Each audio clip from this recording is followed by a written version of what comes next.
Y anime failed in India. और आपके मन में भी ये सवाल होगा कि एनिमे जो फॉरेन में इतना ज़्यादा पॉपुलराइज हो चुका है, इंडिया में 90% लोगों को इसके बारे में पता तक नहीं है।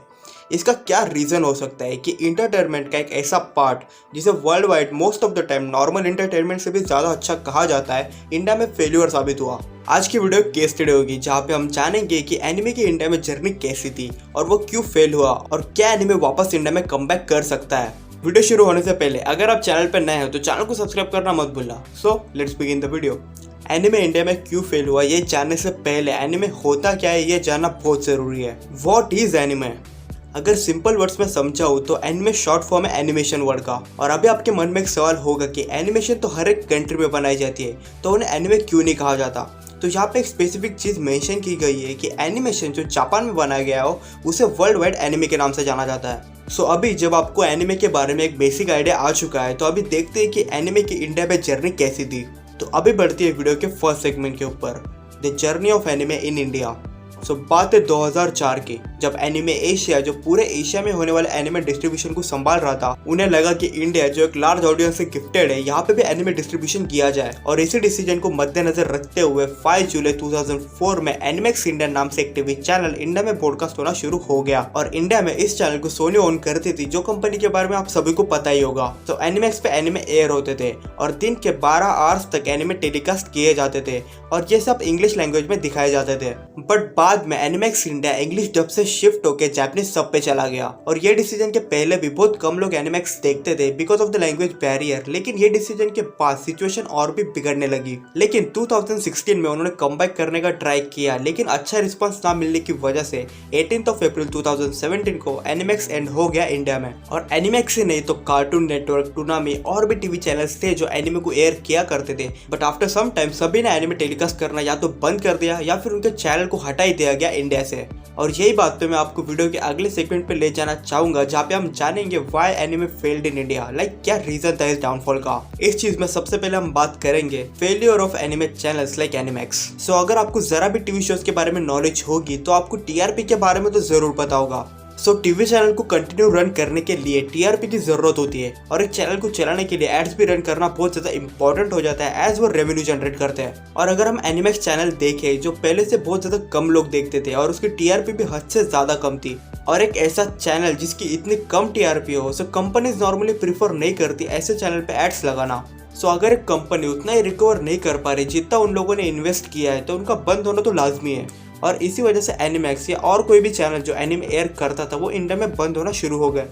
Second reason, anime is for children. बहुत सारे लोगों को इंडिया में यही लगता है कि एनिमे बच्चों के लिए है। और ये आपको लगता होगा कि एनिमे इंडस्ट्री को क्या फर्क पड़ता है कि लोगों को क्या लगता है, बट टेक्निकली ये सिचुएशन बिल्कुल ही अपोजिट है। सो अगर आप एनिमे देखते हो और आपको पता होगा कि मोस्टली एनिमे मैच्योर थीम को फॉलो करते हैं, जैसे किलिंग, क्रुएल्टी और समटाइम्स इचे एलिमेंट भी ऐड किए जाते हैं। सो अभी आप देखो कि ये एक सेंटेंस जो है एनिमे इज फॉर चिल्ड्रन कितना बड़ा इम्पैक्ट करता है। सो मैं आपके सामने एक सिनेरियो रखता हूँ। सो एक नॉर्मल पेरेंट जिसको लगता है कि एनिमे बच्चों के लिए है, वो उसका काम करके घर आता है और देखता है कि उसका बेटा टीवी पे नारुतो देख रहा है। और हम अज्यूम करते हैं कि नारुतो का एपिसोड 19 चल रहा है जहाँ पे ज़ाबुजा लोगों को चीर रहा है। सो आप अभी ये इमेजिन करके देखो कि वो पेरेंट क्या सोच रहे होंगे। सबसे पहला थॉट तो वो ये सोचेंगे कि एक चैनल जो बच्चों के लिए है उस पर ब्लड फाइट और क्रूएल्टी क्यों दिखाई जा रही है। सो वो पहले यही करेंगे कि वो चैनल चेंज कर देंगे। और ये सब होने का बेसिक रीजन ये था कि उसको किसी रैंडम नॉन एनिमे वॉचर ने ये पता दिया कि एनिमे सिर्फ बच्चों के लिए होता है। और ये पूरा सिनेरियो जो मैंने अभी क्रिएट किया है वो आपको थोड़ा ओवर द टॉप लग सकता है, बट आपको ये सेंटेंस का इफेक्ट समझाने के लिए जरूरी था। Third reason, importance of Hindi dubbed anime. I don't think कि आप में से बहुत सारे लोगों को ये पॉइंट वैलिड लगेगा भी या नहीं, बट मैं अभी एक प्योर फैक्ट बताना चाहता हूँ कि अगर एनिमे को इंडिया में मेनस्ट्रीम करना है फॉरेन की तरह, तो उसके लिए Hindi dubbing is the most crucial thing to do. India के मास ऑडियंस तक अगर एनिमे पहुंचानी है तो हिंदी डबिंग मस्ट है। और इसको प्रूव करने के लिए मेरे पास बहुत सारे एग्जाम्पल्स हैं। सबसे पहले एनिमे को ही ले लेते हैं। शिनचैन और डोरेमोन जैसे एनिमे जो आप में से बहुत सारे लोगों को पता भी नहीं होगा कि एक्चुअली एनिमे है, क्या इतने फेमस हो पाते बिना हिंदी डबिंग के? ये सवाल आप खुद से पूछ के देख सकते हैं। हिंदी डबिंग के बिना किसी को आज इन दो शोज के बारे में पता भी नहीं होता। और इसीलिए हिंदी डबिंग बहुत ज़्यादा इंपॉर्टेंट है। और यहीं पे एनिमैक्स फेल हो चुका था, एज वहाँ पे इंग्लिश डब और सब में एनिमे एयर होते थे जो बहुत लोगों को उस वक्त नहीं समझ आते थे, एंड इट्स कम्प्लीटली अंडरस्टैंडेबल। और जो लोग जिन्हें एनिमे इंग्लिश या जापानीज में पसंद है वो लोग टीवी के अलावा किसी प्लेटफॉर्म पे देख सकते हैं। और इसका एक परफेक्ट एग्जांपल आप मार्वल सिनेमैटिक यूनिवर्स का ले सकते हो। एज मार्वल का इंडिया में इतना बड़ा फैन बेस होने का सबसे बड़ा रीजन ये है कि वो अलग अलग लैंग्वेजेस में अवेलेबल है, जिससे उसकी रीच पूरे इंडिया में फैल जाती है और कोई भी लैंग्वेज रिस्ट्रिक्शन रहते ही नहीं है। लेकिन कुछ ऐसे लोग हैं जैसे कि मैं, जिन्हें ओरिजिनल लैंग्वेज में देखना ही पसंद आता है, क्योंकि हिंदी डब में कुछ हद तक स्क्रिप्ट चेंज की जाती है जो मुझे पसंद नहीं है। तो हम सब लोग स्ट्रीमिंग प्लेटफॉर्म पे वो सब कुछ देख सकते हैं उनके ओरिजिनल लैंग्वेज में, बिना ये कहे कि इंडिया में सिर्फ इंग्लिश में ही रिलीज करना चाहिए और हम हिंदी डब को सपोर्ट नहीं करेंगे। ये बात बहुत चाइल्डिश हो जाती है।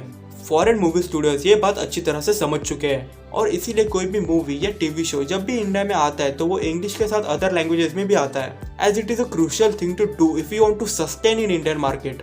और अगर एनिमे को लॉन्ग टर्म के लिए इंडिया में रहना है तो ये चीज़ को समझना बहुत ज़्यादा ज़रूरी होगा।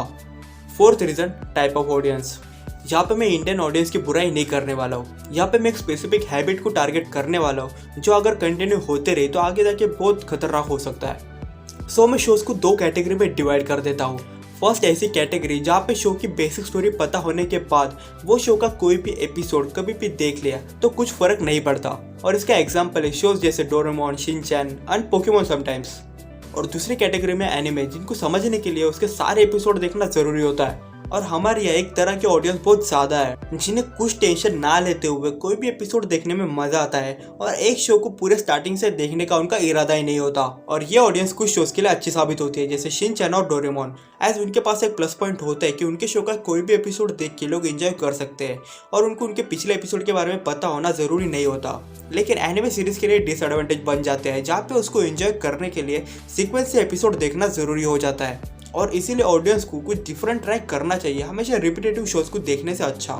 और ये कुछ रीजंस की वजह से एनिमे इंडिया में फेलियर साबित हुई। लेकिन यहाँ पे क्वेश्चन आ जाता है, can anime do come back in India? और ये पॉसिबल हो सकता है, but as I said before, मैंने पिछले जितने भी पॉइंट्स बोले जिनकी वजह से एनिमे फेल हुई है, अगर किसी तरह उसका अपोजिट हो जाए तो देयर आर स्टिल चांसेस कि एनिमे इंडिया में आ जाए। लेकिन इसके लिए हम सबको एनिमे इंडस्ट्री को सपोर्ट करना होगा, जिसकी वजह से उनको पता चल पाए कि इंडियन ऑडियंस को भी एनिमे देखना है और वो इंडिया में एनिमे लेके आ पाए। और ये वीडियो यही खत्म होने वाली थी, बट मैं एक बोनस पॉइंट ऐड करना चाहूंगा कि आप में से बहुत सारे लोगों को पता नहीं होगा कि एनिमे कहाँ पे देखते हैं। सो मैं आपको एक ऐसा तरीका बताने वाला हूँ जहाँ पे आप एनिमे देख सकते हो और वो भी लीगली। सो यूट्यूब पे एक चैनल आपको मिल जाएगा जिसका नाम है म्यूज एशिया, और वो चैनल पे आपको बहुत सारे एनिमे सब और इंग्लिश डब में भी अवेलेबल हो जाएंगे, and also all of them are legal. So इसलिए अगर आपको एनिमे देखना हो तो आप एक बार वो चैनल ज़रूर चेकआउट कीजिएगा, मैं लिंक डिस्क्रिप्शन में दे दूंगा। सो ये मेरा फर्स्ट ट्राई था केस स्टडी टाइप वीडियो बनाने का। तो आपको ये वीडियो कैसी लगी आप मुझे कमेंट सेक्शन में ज़रूर बताना। वीडियो पसंद आए हो तो वीडियो को लाइक कर देना, और अगर चैनल पर नए हो तो चैनल को सब्सक्राइब भी कर देना। तो मेरा नाम है सर्वेश, मैं मिलता हूँ आपको अगली वीडियो में। Fearless.